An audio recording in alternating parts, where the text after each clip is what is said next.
Olá, pessoal, meus irmãos.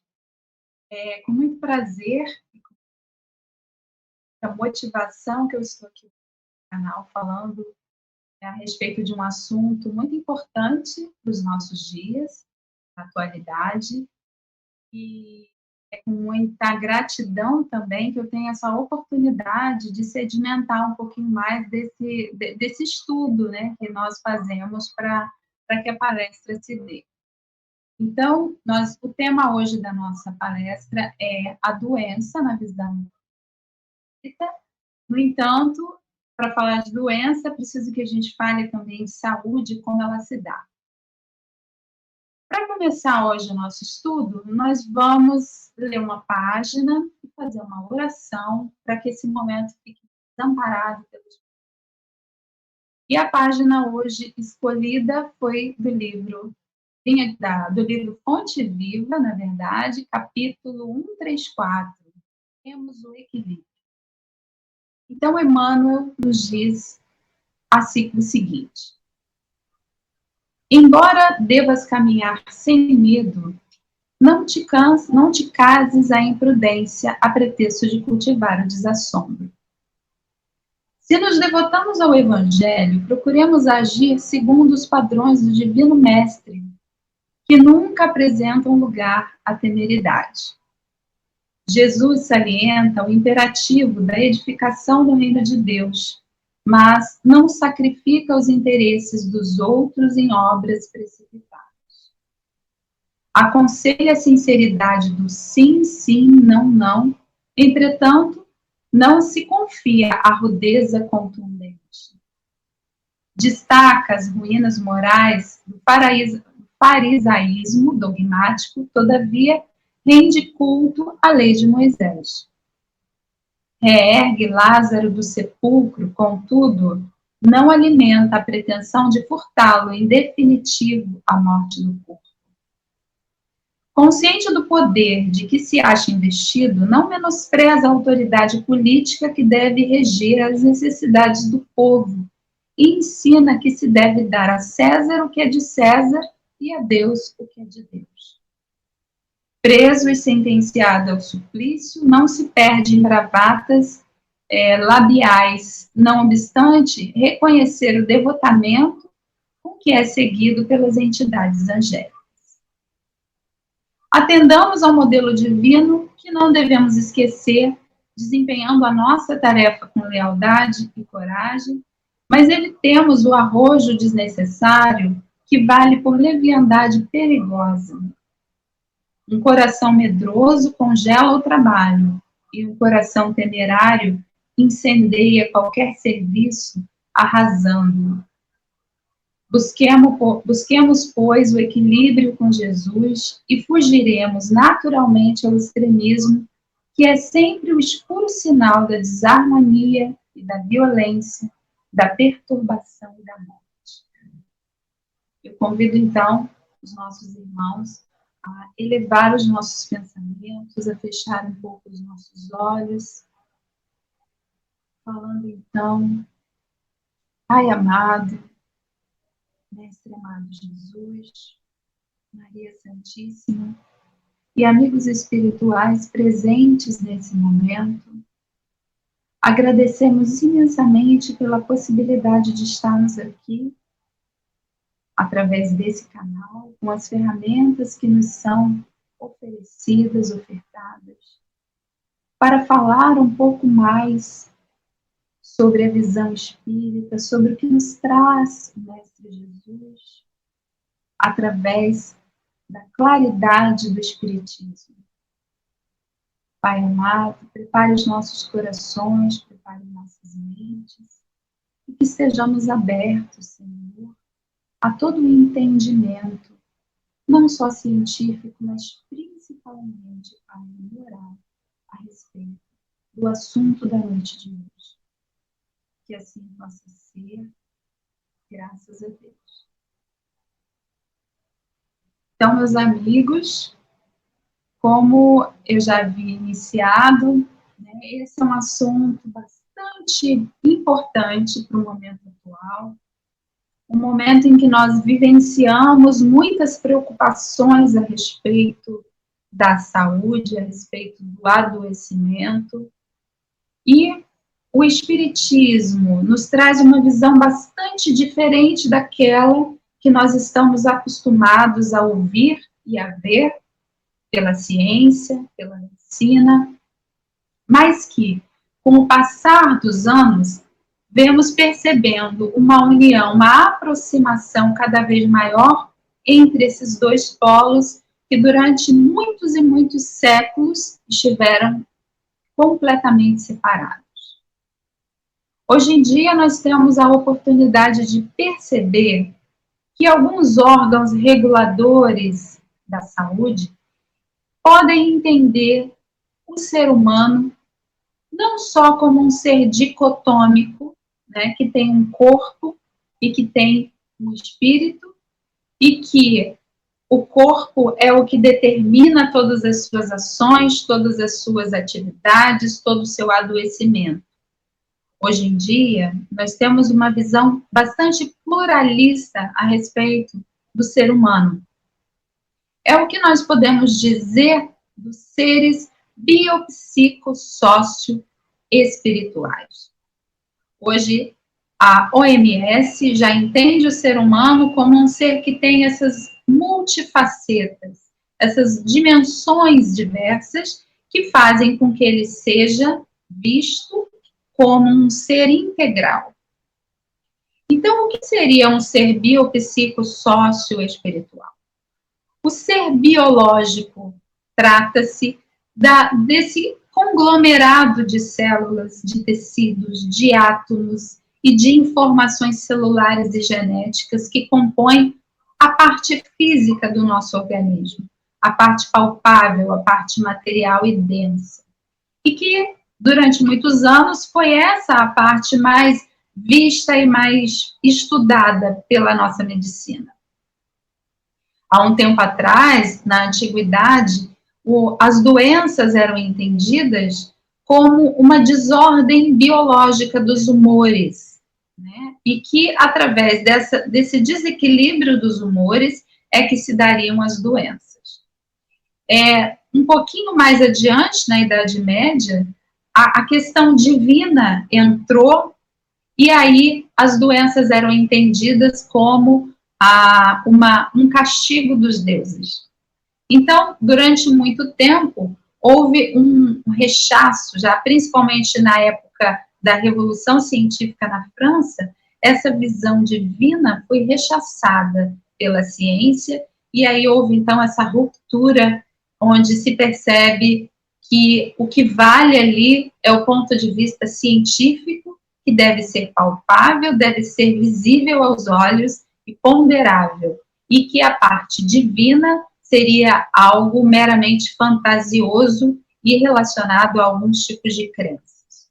Então, de lá para cá, o ser passou a ser visto apenas como um ser biológico, porque palpável e porque visível aos olhos. De alguns anos para cá, também passou-se a considerar o homem como um ser social, um ser que precisava do seu meio, que precisava dessa inter-relação com o social, para que conseguisse estabelecer um equilíbrio. E que a saúde estava intimamente ligada com o equilíbrio entre as necessidades biológicas e as demandas externas. Então, o ser passou a ser visto como um ser biosocial. E, muito recentemente, se incluiu nessa visão de homem a dimensão psicológica, porque começou-se a perceber que a forma como o homem lida com as suas emoções, a forma como essas emoções interagem com o seu corpo, também são determinantes para a manutenção da saúde ou para o estabelecimento de alguma patologia, de algum desequilíbrio.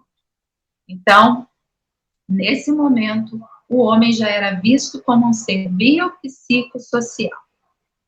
Muito recentemente, muito mesmo, questão de alguns anos para cá, é que a OMS já consegue perceber a necessidade do ser em relação à transcendência.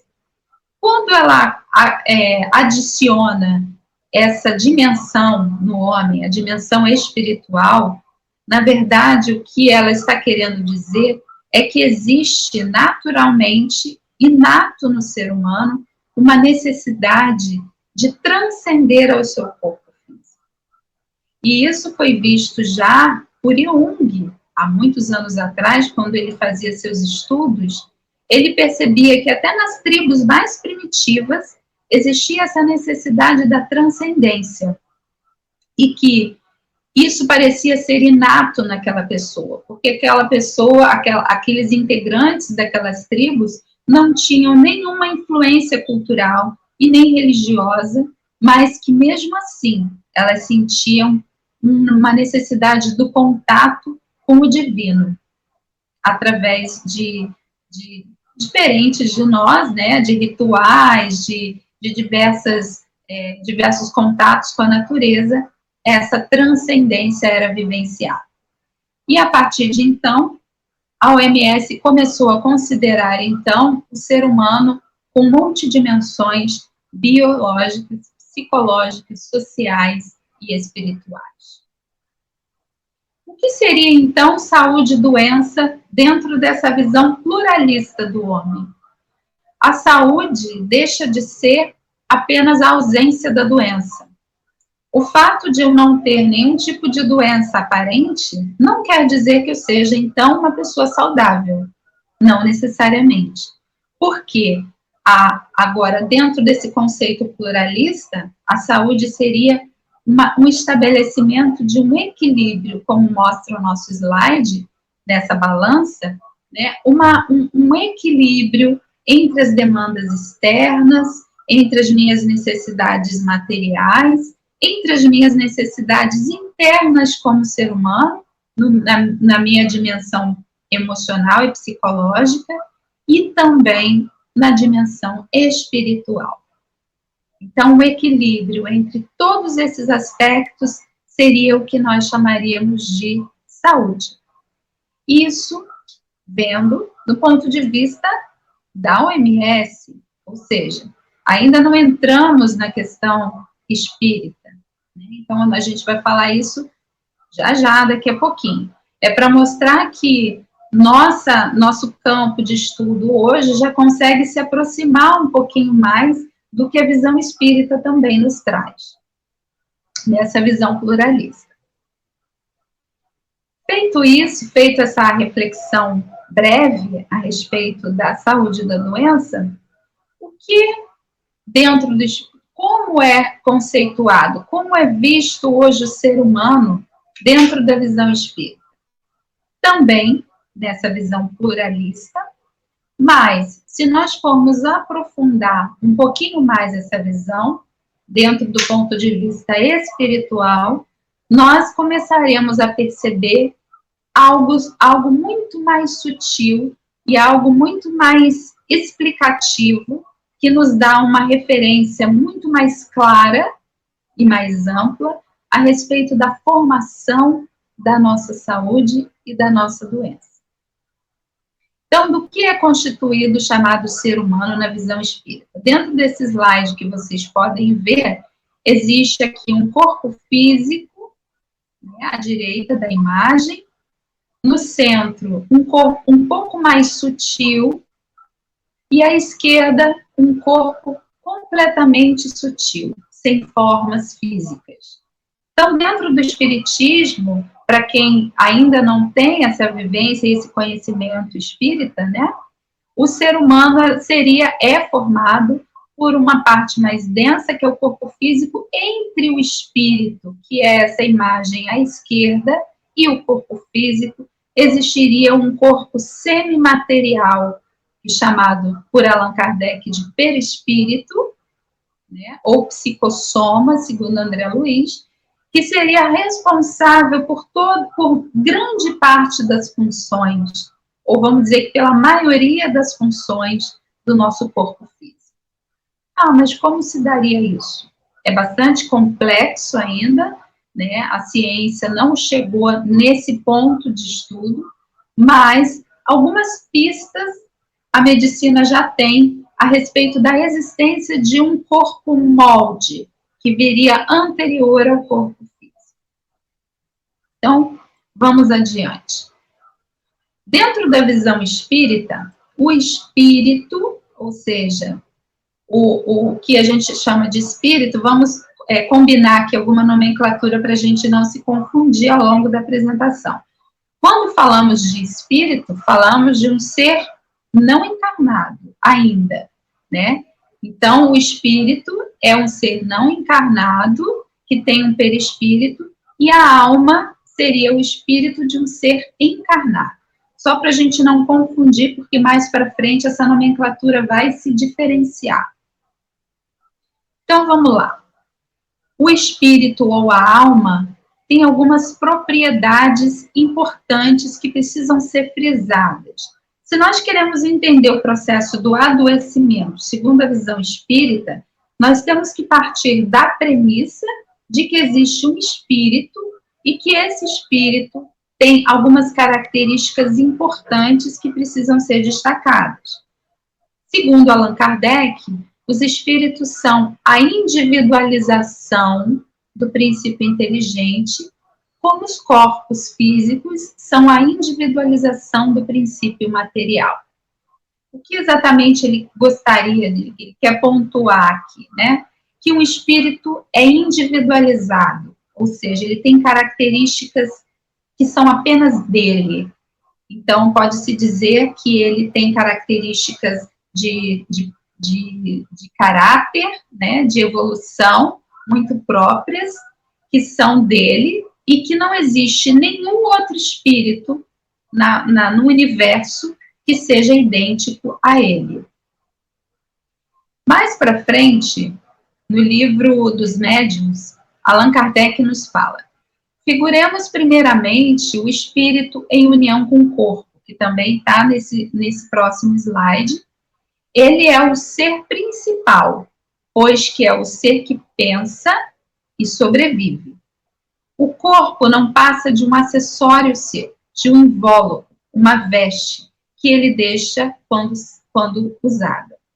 Ou seja, ele está dizendo então para a gente que o espírito é o ser principal, que não é mais o nosso corpo, né?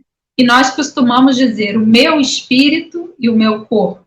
Na verdade, nós deveríamos utilizar a forma eu, espírito, e o meu corpo. Porque nós somos o espírito, nós não temos um espírito. E nós temos ou estamos utilizando um corpo. É uma visão, uma mudança de ponto de vista. Isso muda tudo, né? E aqui ele ainda fala que é o espírito que pensa e o espírito que sobrevive após o desencarne. O que isso tem a ver com saúde e doença, Rose? Muita coisa. Porque ao longo desse estudo, nós vamos perceber que todos os comandos do espírito, da alma encarnada, são absorvidas pelo corpo semimaterial, que é o perispírito, e passadas para o corpo físico. Então, tudo que nós somos hoje fisicamente, nada mais é do que um reflexo dos comandos do nosso espírito, de nós espíritos. Então, vamos lá. No próximo slide, eu mostro para vocês o que Allan Kardec fala a respeito do perispírito, e aí a gente já vai se aprofundar um pouquinho mais a respeito das funções do perispírito, porque elas são muito importantes. Se nós conseguirmos entender isso perfeitamente, vai ser fácil entender a formação da doença no corpo físico. Então, segundo Allan Kardec no livro dos Médiuns, além do invólucro material, tem o espírito um segundo invólucro, o semimaterial, que o liga ao primeiro. Por ocasião da morte, despoja-se deste, porém não do outro, a que damos o nome de perispírito. Então, esse invólucro semimaterial. E aqui a gente fala semimaterial porque, na verdade, esse grau de materialidade do perispírito pode variar. Se ele fizer parte de um ser com pouca evolução moral, ele tende a ser mais denso, né? Vamos dizer, mais semelhante com o corpo físico. E à medida que ele vai se elevando moralmente, que ele vai se purificando, o perispírito também se torna menos denso. Então, é variável essa densidade do perispírito. Vamos lá. Então, no próximo slide aqui, nós temos algumas orientações a respeito de como é visto o perispírito. O perispírito é um envoltório semimaterial, também chamado de corpo fluídico ou etéreo. Na verdade, nós temos, de acordo com a linha de pensamento, né, se for a linha oriental, se for a linha científica, o próprio André Luiz, a própria Joana de Ângeles, utilizam terminologias diferentes para falar da mesma coisa. Então, ele é um corpo fluídico ou etéreo. Nele se encontram todos os órgãos e estruturas biológicas necessários à vida no plano físico. Daí ser considerado um modelador do corpo físico. O que significa dizer isso?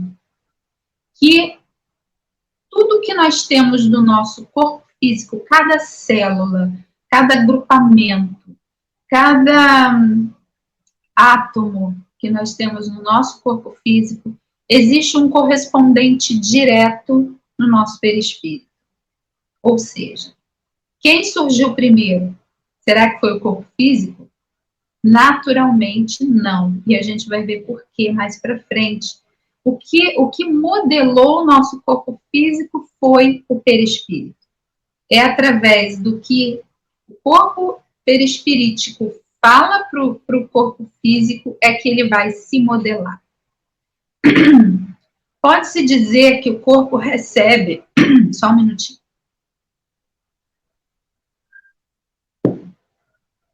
Pode-se dizer que o corpo recebe a impressão do perispírito e a transmite, e o espírito, que é o ser sensível e inteligente, a recebe. Quando o ato é de iniciativa do espírito, pode dizer-se que o espírito quer, e o perispírito transmite, e o corpo executa.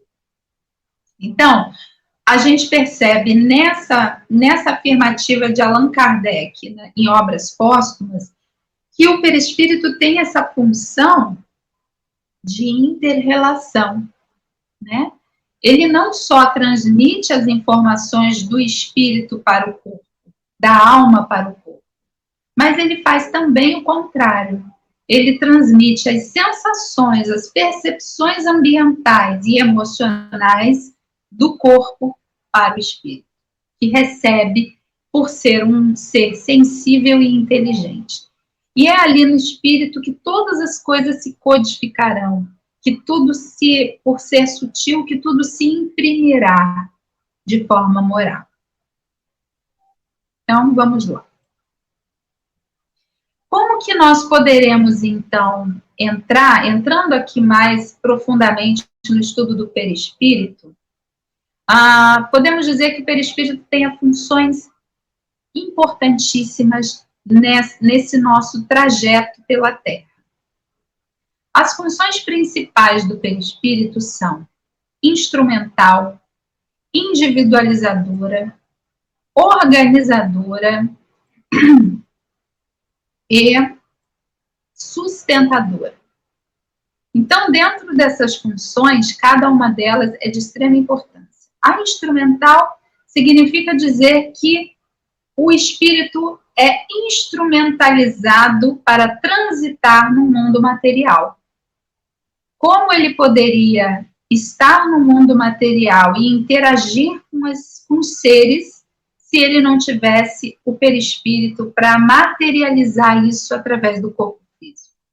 Então, ele tem essa função de instrumentalizar o espírito para esse trânsito terrestre. É uma função também individualizadora, que significa dizer que o espírito é único e diferenciado, como dissemos lá atrás. Não existe nenhum igual ao espírito. O espírito é único e criado assim. E o perispírito, como seu envoltório perene, mostra essa individualidade, refletindo-a e assegurando uma identidade exclusiva através do nosso corpo físico. Isso é maravilhoso pensarmos, né? Não se trata simplesmente de uma identidade de características periféricas, mas refere-se à sua própria história, ao seu percurso moral, às suas particularidades e características evolutivas. Então, podemos dizer que toda a nossa vivência, desde a nossa criação como espíritos inteligentes, como princípio inteligente até hoje, estão ali gravadas no espírito, e o perispírito se incumbe em mostrar isso através da nossa, dessa função individualizadora. Isso, ao longo do nosso estudo, vai ser importante lembrar, porque nós veremos que muitas das questões saúde e doença têm relação direta com essas marcas que nós fomos adquirindo ao longo da nossa evolução. Uma outra função do perispírito é a função organizadora. A função organizadora é uma das mais interessantes e é a função que, digamos que já esteja sendo observada pela ciência. Então, o que seria isso? A função organizadora do perispírito aparece especialmente notável no processo de reencarnação, através do ritmo morfogenético, ou seja, relativo à modelagem dos nossos sistemas biológicos, células, tecidos, órgãos. Leva à formação de um novo corpo físico que se estrutura rigorosamente de acordo com as características que marcaram o nosso espírito, o corpo espiritual. Ou seja, o que quer dizer isso? Aquilo que eu havia falado, né? Todo o meu percurso sobre a Terra, em todas as minhas reencarnações, eu adquiri débitos e adquiri também virtudes, e tudo isso ficou marcado no meu espírito. E é através da função organizadora do perispírito que todas essas características se mostrarão no meu corpo físico na hora em que são organizadas as células, os tecidos, os órgãos. Então, aqui já começa a se clarear, né, alguma coisa a respeito da formação de, vamos dizer que, de algumas doenças que já vêm, né, de outra existência para cá. Algumas pesquisas vêm sendo feitas nesse ramo, já no campo da medicina. Existe um pesquisador chamado Sheldrake Ruppert. Em 1942, ele iniciou uma pesquisa, né? Ele é um biólogo, bioquímico, e ele estuda e ele faz parte do corpo docente da Universidade de Cambridge, né?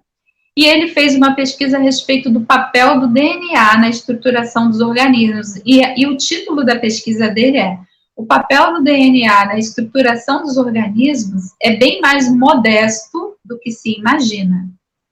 Significa dizer que tudo que nós imaginávamos que vinha marcado através do nosso DNA não é exatamente assim. O papel do DNA talvez seja menor do que aquilo que sempre imaginamos. Então, ele fala mais ou menos isso, é um trechinho só, um resuminho da pesquisa. As maneiras como as proteínas se distribuem dentro das células. As células nos tecidos. Os tecidos nos órgãos e os órgãos nos organismos não estão programadas no código genético. Dados os genes corretos e, portanto, as proteínas adequadas, supõe-se que o organismo, de alguma maneira, se monte automaticamente entre aspas. isso é mais ou menos o mesmo que enviar, na ocasião certa, os materiais corretos para um local de construção e esperar que a casa se construa espontaneamente. Então, o que ele percebeu através dessa pesquisa foi que a função organizadora das células, elas aconteciam de uma maneira que ninguém entendia.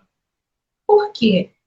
Existe a união do espermatozoide com o óvulo se junta, forma, né, ali um zigoto, as células vão se multiplicando, e as células são exatamente iguais, vão todas se multiplicando, e em determinado período desse processo, elas vão se diferenciando.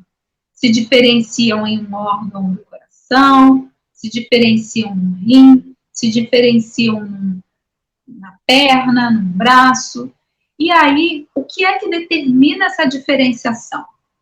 Isso não está no nosso código genético. De onde vem esse comando para essa diferenciação acontecer? E foi em cima dessa questão que as pesquisas começaram, então, a imaginar, os pesquisadores começaram a imaginar que existiria um órgão modelador anterior ao corpo físico. E é nesse ponto que a nossa medicina hoje está. No ponto em que ela começa a inferir essa ideia, essa hipótese de que existiria um corpo modelador, alguma ordem modeladora. Então, aqui a ciência já começa a se aproximar, né, do que André Luiz já escreveu em 1947, através de Chico Xavier, a respeito de todo esse processo, né? A última função que nós vamos falar do perispírito é a função sustentadora. De que sentido o perispírito pode ter essa função? Ele capta energia, transfere ao impulso da alma, ao corpo físico, para sustentar o tempo que for necessário. Então, assim, o perispírito tem também a função da captação de energia, que é transferido para o corpo físico pelo impulso da alma, é pela vontade. E a vontade é uma característica, é um domínio do espírito. E o espírito e a alma, então, transferem através da vontade essa energia para o corpo físico. Outro aspecto importante relaciona-se com a própria saúde física, mantida pela ação fundamental do sistema imunológico, que, de sua vez, é sustentado pelos perispíritos. Essa é um grande achado que a medicina atual já tem a respeito da função imunológica do corpo humano. Descobriu-se, todos já sabem, da existência de neurotransmissores, certo? Até certo período atrás, achava-se que os neurotransmissores eram secretados apenas pelas células, né, pelas glândulas, mas depois de certo período, eles começaram a perceber que não só os neurônios tinham receptores para esses neurotransmissores, mas as células também, com a função imunológica, tinham receptores para esses neurotransmissores. Começou-se a perceber que eles eram formados em diversas regiões do corpo, esses neurotransmissores, e muitos deles são recaptados pelas células imunológicas e fortalecido o sistema imunológico. Só que não sabiam identificar ainda de onde surgia esse comando. Como que o corpo, que inteligência é essa corpórea que faz com que esse sistema imunológico seja acionado, né, diante de alguma possível ameaça? Então, essa é uma das funções do perispírito, pelo impulso do espírito, pelo impulso da alma, da vontade, né, do pensamento. Então, é através da vontade que o pensamento se desloca do espírito e vai, através do perispírito, alcançar o corpo físico. Olha aí a grande importância do nosso pensamento em manter, né, esse equilíbrio, essa homeostase entre todas as nossas dimensões. Aqui também, Leon Denis coloca um ponto bastante importante, nesse slidezinho que está aí para vocês verem. Insensível às causas de desagregação e destruição que afetam o corpo físico, o perispírito assegura a estabilidade da vida em meio da contínua renovação celular. Ele é um modelo invisível através do qual passam e sucedem-se as partículas orgânicas, obedecendo a linhas de força cuja reunião constitui esse desenho, esse plano imutável, reconhecido por Claude Bernard como necessário para manter a forma humana em meio às constantes modificações e renovações diárias. Então, sabemos que no nosso meio existe uma constante modificação. E também sabemos que de períodos em períodos todas as nossas células são renovadas. Todos os nossos átomos são renovados. Como se daria isso? Né? De que forma essa renovação se dá?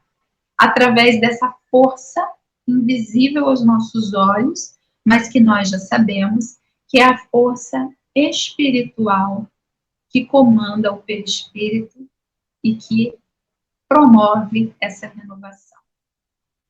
Isso é maravilhoso, né? Quando nós descobrimos isso, nós conseguimos entender um pouco mais do que acontece com o homem nesse momento em que adoecemos. Passamos por um momento de pandemia, né? E ainda estamos passando, e uma grande dúvida pairou na mente de muitas pessoas. Por que determinadas pessoas que adquiriam o vírus se adoeciam e adquiriam as formas graves da doença, e outros grupos que pareciam estar muito mais vulneráveis tinham contato com o vírus e não desenvolviam a doença e passavam por ela de uma forma bem mais fortalecida? Essa foi uma questão que a ciência ainda não conseguiu responder. Não existem hipóteses várias, mas não existe, de fato, uma resposta para essa questão.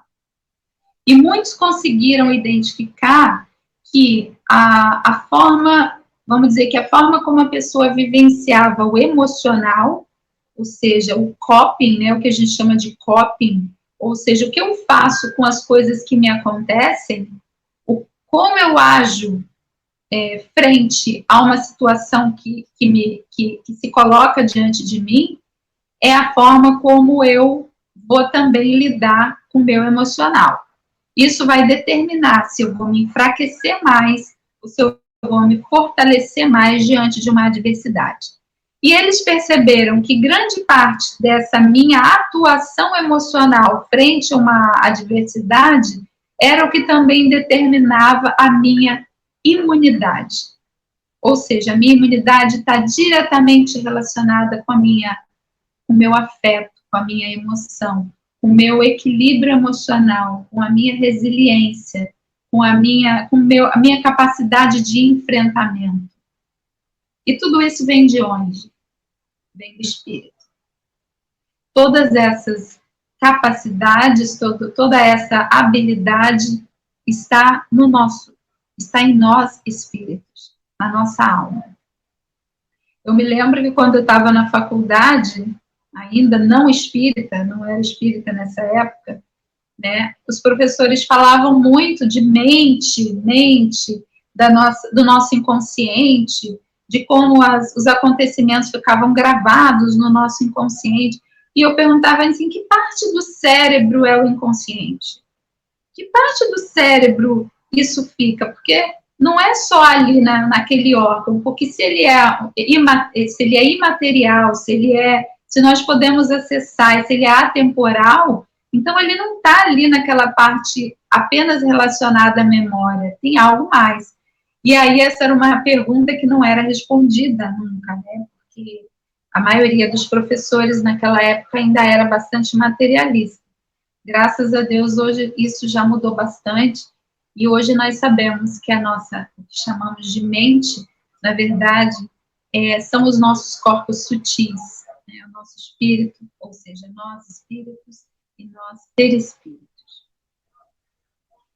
Outra causa, do ponto de vista da Joana de Ângeles, nós podemos inferir que o adoecimento está muito relacionado também a como nós estamos lidando com as leis morais, né? Que tipo de enfrentamento, que tipo de embate nós temos a respeito das leis morais, as leis divinas que estão inscritas em nossa consciência. A forma como nós vivenciamos isso está diretamente ligada ao meu adoecimento atual ou posterior. E aí nós lembramos o livro O Evangelho segundo o Espiritismo, que nos fala das causas das aflições atuais e das causas anteriores das aflições, aquela que nós já trazemos de outras existências. Então, vendo aqui o que Joana de Ângeles nos coloca nesse slide, eu tirei esse trechinho do livro Homem Integral, né? Ela atribui o processo de adoecimento ao homem que cada vez mais distante de si mesmo, ou seja, quando eu falo de si mesmo, eu digo mais distante das leis divinas que estão inscritas na sua consciência, se deixa envolver pelas turbulências sociais, desajustadas e materialistas. A sociedade enferma perturba o homem e este desajustado piora o seu estado geral. O sentido de dignidade pessoal nessa situação é substituído pela astúcia e pelo prazer. São formas de satisfação imediatas, né? Quando estamos diante de uma frustração, de uma turbulência trazida pelo nosso meio em que estamos inseridos, e não temos condições morais para lidar com aquilo, imediatamente tendemos a um comportamento compensatório através da astúcia e do prazer imediatos. Esse comportamento proporciona distonias emocionais, ou seja, distanciamento do que, embora eu não conheça conscientemente todas as leis, porque não tenho conhecimento sobre isso, eu sei que essas leis estão inseridas em minha consciência, e a partir do momento que eu vou de frente, que eu vou de encontro a ela, né, burlando-a, eu automaticamente também me distancio de mim mesma, me firo emocionalmente e faço uma marca no meu perispírito, no meu espírito. Então, essas distonias emocionais facultam a instalação de enfermidades orgânicas de variadas procedências. E aqui eu lembro uma passagem do livro No Mundo Maior, em que Calderaro e André Luiz vão visitar um enfermo encarnado, Fabrício, se não me engano, e que, para todos, a doença que ele tinha era esquizofrenia. Mas Calderaro e André Luiz, com uma visão um pouco mais aprofundada, viam marcas no perispírito e no espírito daquele homem, que mostravam nitidamente o que se passava no campo de memória dele, mais sutil. E o que se passava ali eram as cenas de ele não acatando o pedido do pai no leito de morte em relação ao cuidado com os irmãos. Ele simplesmente não dividiu o dinheiro que ele recebera com os irmãos, deixou que os irmãos morressem ao relento, né, sofressem com doenças graves, e abandonou os irmãos. Ao longo de sua existência, aquilo ficou gravado na sua consciência, né, e ele burlou uma lei divina, uma lei, né, que estava gravada em sua consciência, e isso trouxe para ele grandes desajustes provocados pela culpa. E essa culpa lhe trouxe, então, a enfermidade, que naquela situação se assemelhava à esquizofrenia, mas que tinha, na verdade, um fundo moral. E aqui Joana de Ângeles fala exatamente sobre isso. Então, essas distonias emocionais, esse afastamento do que eu deveria ter feito e não fiz, facultam a instalação das enfermidades orgânicas. Abstraindo-se dessas últimas, aquelas que são originadas por germes, bacilos, vírus e traumatismos, multiplicam-se as de ordem psicológica que se avolumam nos dias atuais. O homem teima por ignorar-se, assume atitudes contraditórias, vivendo comportamentos estranhos. Então, quando falamos de ordem psicológica, porque ali na nossa mente, no nosso corpo mental, é que ficam gravados os meus comportamentos, e essa área é literalmente mais atingida, né, vamos dizer, pelas marcas e pelas distorções do meu comportamento moral. No caso do Fabrício, nesse caso que eu contei do Mundo Maior, ele fala posteriormente que a parte pré-frontal do cérebro daquela pessoa estava toda atingida, né, toda com lesões por conta dessas lembranças e dessas marcas provocadas pelo seu comportamento contraditório a tudo aquilo que ele deveria ter feito com os irmãos, pelas marcas da culpa. Né? Aqui ele até coloca: a mente falida de Fabrício, experimentando insistentes remorsos e aflitivas preocupações, intoxicou esses centros vitais com a incessante emissão de energias corruptoras. Consequentemente, verificou-se o que em boa psiquiatria poderíamos designar por lesão generalizada do sistema nervoso. Isso foi escrito, se não me engano, em 1947. Hoje em dia, né, graças a Deus, a gente já tem, em algumas faculdades de medicina, grupos de médicos espíritas com núcleos de estudos espíritas dentro da universidade, para entender um pouco melhor as obras de André Luiz e buscar, a partir desse ponto, um entendimento maior a respeito da formação das doenças no corpo físico. Existem também as perturbações espirituais, né? Porque a partir do momento que também somos seres com outras existências passadas e que adquirimos débitos, claro que, sem dúvida, nós atrairemos também para essa vivência aqueles nossos antigos inimigos e que se sentiram lesados por nós, né, em outras existências passadas. E esse acoplamento, né, desses espíritos que se sentiram lesados e que fazem parte do sentimento desses espíritos, a raiva, o ódio, né, o rancor, nós somos atingidos, sem dúvida, no nosso corpo espiritual, por essas emoções deletérias desses espíritos, que são as chamadas obsessões.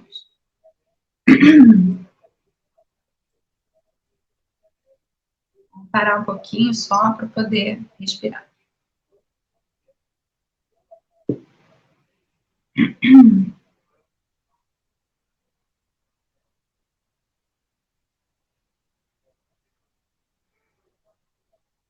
Bom, dando prosseguimento, como poderíamos, então, pensar, de um ponto de vista da cura, né? Joana de Ângeles, no livro O Homem Integral, nos fala que, da mesma forma que o corpo espiritual manda mensagens para o perispírito, e esse para o corpo físico, de uma forma positiva, de uma forma negativa, ele pode também mandar de uma forma positiva. É importante a gente salientar que o pensamento é a base de tudo. O pensamento, a forma como eu penso a respeito de mim, a respeito das minhas atitudes, vai determinar a forma como eu vou lidar com isso no meu dia a dia. Então, se o pensamento ele pode ser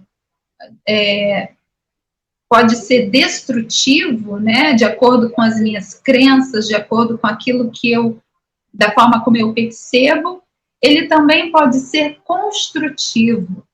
Então, a princípio, eu teria a possibilidade de, através do meu pensamento, também mandar mensagens de cura para o meu corpo, mandar mensagens de equilíbrio para o meu corpo.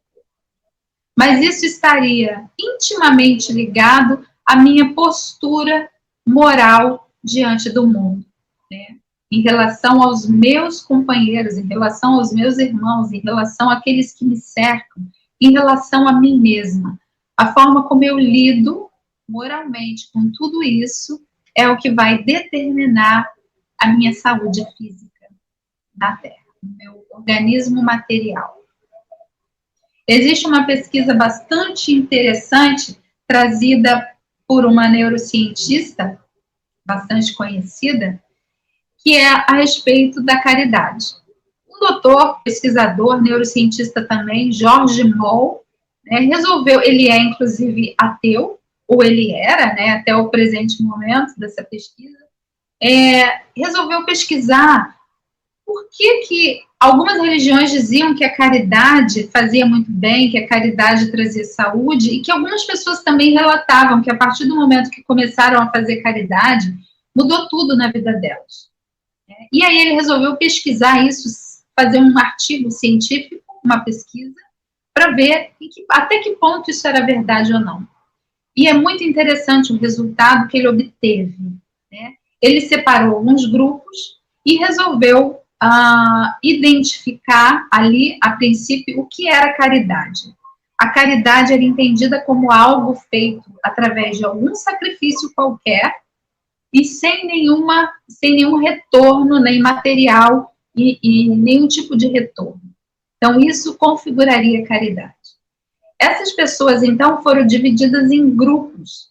E aí, ao longo desse processo, ele observou que aquelas pessoas que faziam algo para algum grupo específico, identificando que aquele grupo precisava mais de doações, de auxílio, ele identificou que a área do cérebro relacionada ao prazer e à satisfação eram acionadas. Essas pessoas estavam sob um monitoramento cerebral e ele observou que essas áreas eram acionadas. Só que ele não se conteve com esse resultado, ele queria entender um pouco mais porque aquela área racional ainda estava sendo muito utilizada, não era algo emocional. Aquilo não movia a pessoa emocionalmente. Então, mais à frente, ele pediu para que cada instituição dessa fizesse um vídeo mostrando o porquê que elas deveriam receber a doação. Que tipo de trabalho elas faziam. Colocaram as crianças falando, colocaram os idosos mostrando o trabalho que era feito, enfim. Elas provocaram, né, uma empatia naqueles alunos que estavam sendo pesquisados. A partir desse momento, os alunos que se identificavam com aquela causa, uma causa qualquer, ou das crianças, ou dos idosos, ou dos deficientes físicos, eles começaram, então, a se mobilizar emocionalmente e, por vontade própria, resolveram doar uma quantia em dinheiro deles para aquela instituição.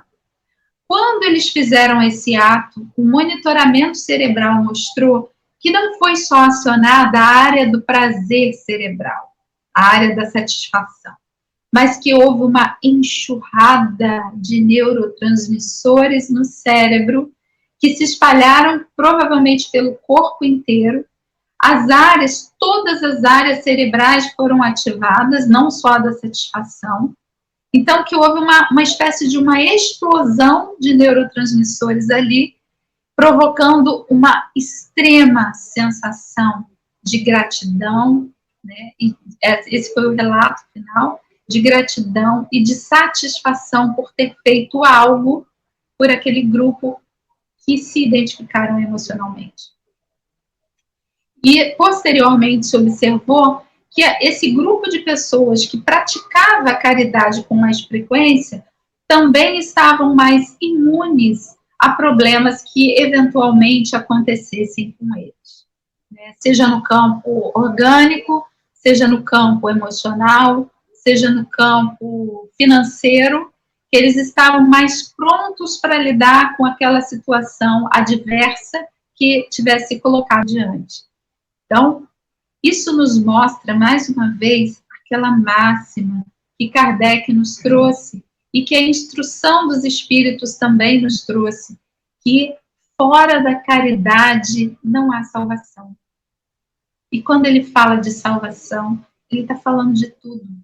Porque, segundo o livro Evangelho segundo o Espiritismo, todas as nossas ações no bem, todas as nossas ações de encontro às leis morais, que nos pede Deus através das suas leis, inscritas em nossa consciência, tudo que vai de encontro nos traz saúde, nos traz bem-estar em primeiro lugar. E, em segundo lugar, traz o bem-estar para o outro. Então, quando eu faço algo